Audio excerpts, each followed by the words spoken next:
हम एक ऐसे ब्रह्मांड में रहते हैं जिसको हम शून्य मात्र ही जानते हैं। फिर भी हम इंसान इतना तो मानते ही हैं कि हमारे इस ज्ञात ब्रह्मांड में अरबों आकाश गंगाएं, खरबों तारे और अनंत ग्रह हैं। और इन्हीं में से बहुत से ग्रह ऐसे भी होंगे जिन पर जीवन संभव भी होगा। इन्हीं में से एक ऐसा ग्रह है जिसको हम प्लेनेट अर्थ कहते हैं, यानी कि हमारा अपना ग्रह है।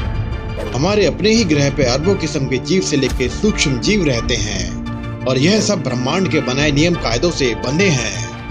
अगर कोई नहीं बंधा है तो वो हम इंसान हैं। हम इंसानों ने शुरू से ही ब्रह्मांड को जिज्ञासा की नजर से देखा है और आज हम इंसानों की जिज्ञासा ही हमें ये जानने पर मजबूर कर रही है कि आखिर हमारा यूनिवर्स कितना बड़ा है।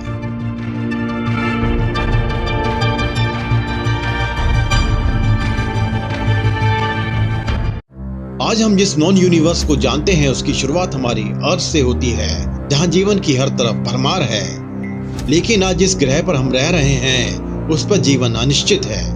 ऐसे में बहुत ही जल्द हमें एक ऐसे नए ग्रह की खोज करनी होगी जहां हम इंसान रह सके। लेकिन ऐसा कोई ग्रह हमारे सौर मंडल में तो नहीं है, और अगर ऐसा कोई प्लेनेट हमें ढूंढना है तो हमें ब्रह्मांड की खोज करनी ही होगी। इसलिए फिलहाल हमें अपनी अर्थ को पीछे छोड़ प्रकाश की गति से सफर करते हुए अपने ब्रह्मांड की खोज पर निकलना ही होगा।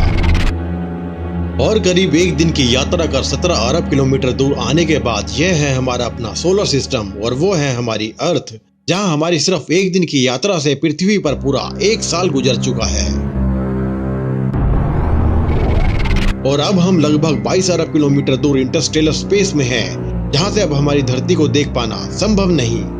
लेकिन यहाँ धरती की एक ऐसी कीमती चीज मौजूद है जिसको हम देख सकते हैं, और वो है हमारा वॉयेजर 1, जो 17 किलोमीटर प्रति सेकंड की रफ्तार से अपने कभी न खत्म होने वाले सफर पर दौड़ा चला जा रहा है। तो चलिए जरा वॉयेजर की नजर से अपनी अर्थ को देखते हैं। अर्थ की ये फोटो वॉयेजर ने आज से 30 साल पहले ली थी, जब ये अर्थ से लगभग 6 अरब किलोमीटर दूर था, और तब यहाँ से हमारी अर्थ केवल एक ब्लू डॉट जैसी नजर आ रही थी।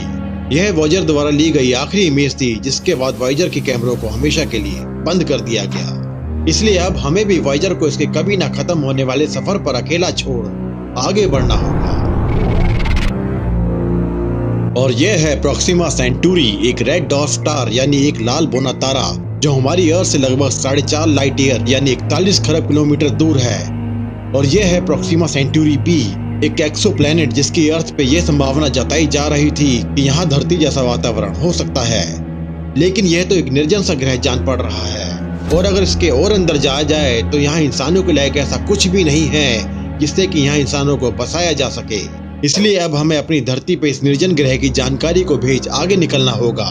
लेकिन इस बेजान ग्रह तक पहुँचने में हमें 4.5 साल लगे हैं, और तब से अब तक हमारी धरती पे 1600 साल गुजर चुके हैं। और जब तक हमारा ये संदेश धरती तक पहुंचेगा तब तक धरती पे 5000 साल गुजर चुके होंगे।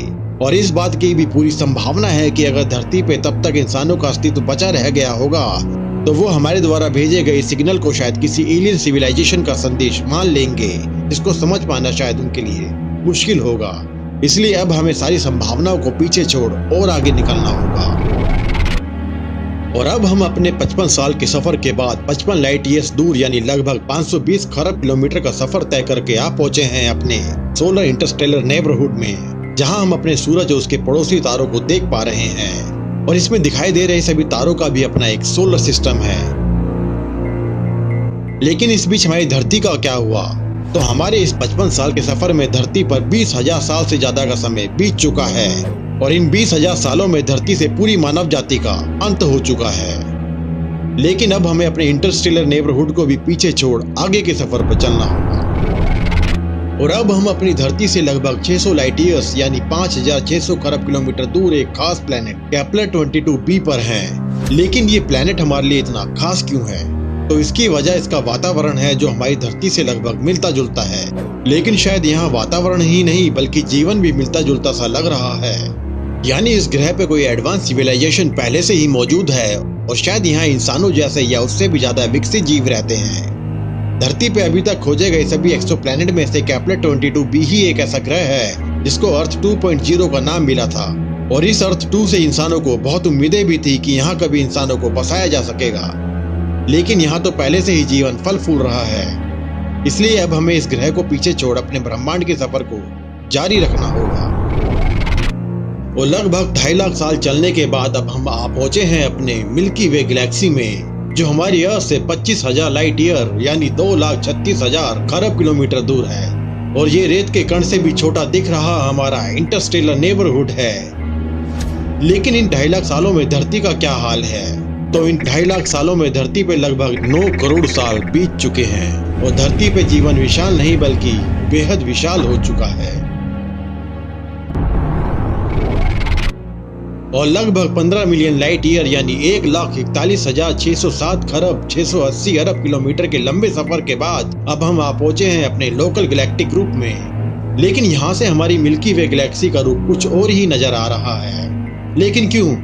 तो इसके लिए हमें 1 अरब साल पीछे जाना होगा और यहाँ ब्रह्मांड की वो घटना घटित हो रही है जिसके इंसान ने 21वीं सदी में भविष्यवाणी की थी।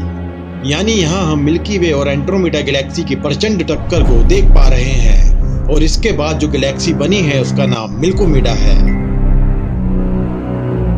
लेकिन हमारे सोलर सिस्टम का क्या हुआ? क्या इस टक्कर से हमारा सूरज और अर्थ बच पाए?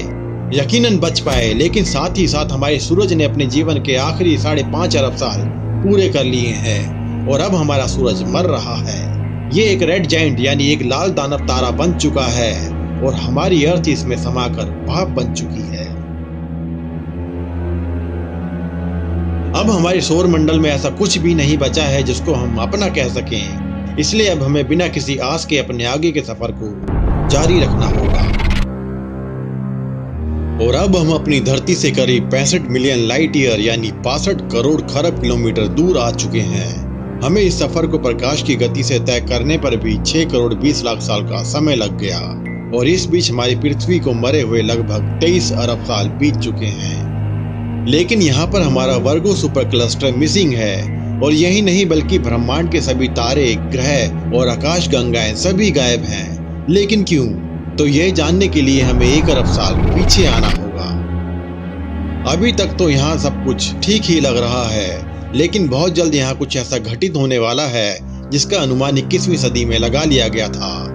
और यही है वो घटना जिसकी वजह से ब्रह्मांड की सभी चीजें गायब हो गई हैं। और इस घटना का नाम है बिग रिप, यानी अब आप ब्रह्मांड का अंत होते हुए देख रहे हैं। लेकिन ऐसा हुआ क्यों? आखिर हमारा पूरा ब्रह्मांड एकदम से कहां गायब हो गया? तो इसकी वजह हमारे ब्रह्मांड का अनियंत्रित गति से विस्तार था।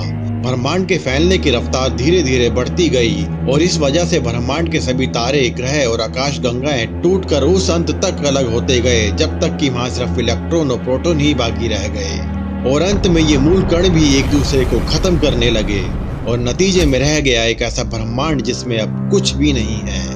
अब ना ही यूनिवर्स है, ना ही समय और ना ही कुछ और। ऐसे में अब चाहे आप खरबों किलोमीटर प्रति सेकंड की रफ्तार से ही यात्रा क्यों ना करें, फिर भी आप खुद को उसी जगह पे पाओगे जहां से आप शुरू हुए थे। यानी अब आप कहीं पहुंच नहीं पाओगे। लेकिन अभी हमें बिग रिप की घटना को भूलना होगा और ये मानना होगा कि हमारे यूनिवर्स का अंत अभी हुआ ही नहीं। इसलिए करीब 65 मिलियन लाइट ईयर पे ये है हमारा वर्गो सुपर क्लस्टर और इसमें दिखाई दे रहा ये डॉट हमारा लोकल गैलेक्टिक ग्रुप है। और अब करीब 150 मिलियन लाइट ईयर चलने के बाद अब हम आ पहुंचे हैं अपने लोकल सुपर क्लस्टर में, जहां पर हम अपने वर्गो सुपर क्लस्टर को देख पा रहे हैं। क्या कोई देखकर बता सकता है कि इस क्लस्टर में कभी एक ऐसा प्लेनेट भी हुआ करता था जिसको हम अपना घर यानी अर्थ कहा करते थे?